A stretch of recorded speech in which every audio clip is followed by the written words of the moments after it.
The morning before, we'd been on one of the most extraordinary experiences of my life, to climb the mountains in the Congo and meet the gorillas.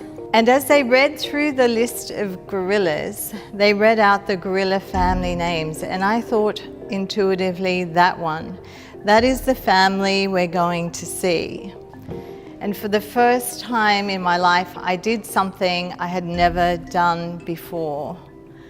I led a team in a situation where I was actually the most vulnerable, and I was the weakest in the team.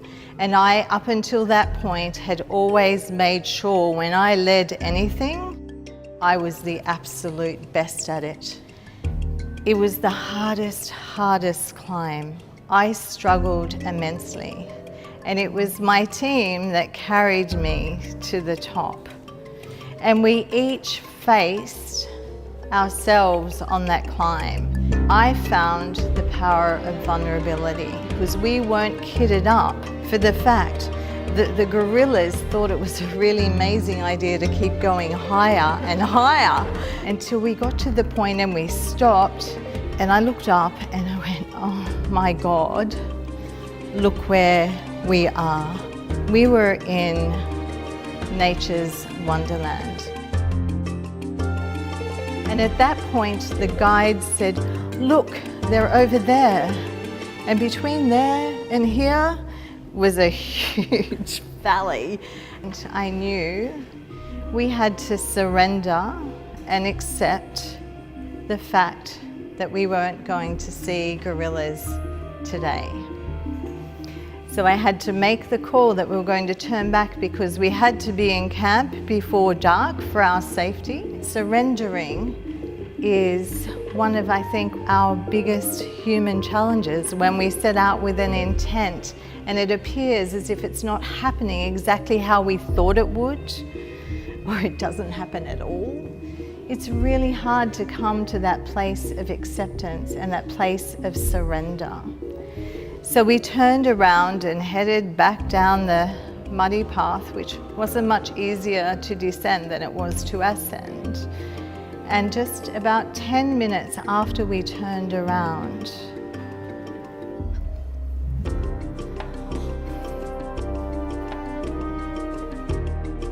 they appeared from nowhere. The moment we surrendered and turned around, 19 of them surrounded us. And for the next 40 minutes, those beautiful, beautiful beings descended the mountain and carried us down the mountain. And it was one of the most extraordinary experiences of my life. The awe and wonder that the beauty and destruction of nature brings us, or me in that moment, was the ability to realize that the awe and wonder I was seeking is inside of me.